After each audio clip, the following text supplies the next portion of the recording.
Hello বন্ধুরা, আজ ভারতের ৭৭তম প্রজাতন্ত্র দিবসে ভারত মাতার চরণে সশ্রদ্ধ প্রণাম।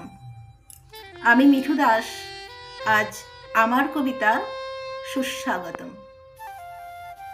স্বাধীন ভারত, মহান ভারত, তোমাকে গড়লে যারা, আজকের এই খুশির দিনে কোথায় লুকালো তারা?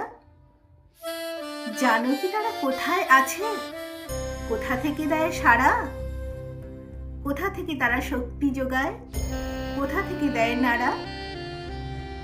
ত্যাগ, ভালোবাসা, আত্মদানে তারা আছে, তারা আছে।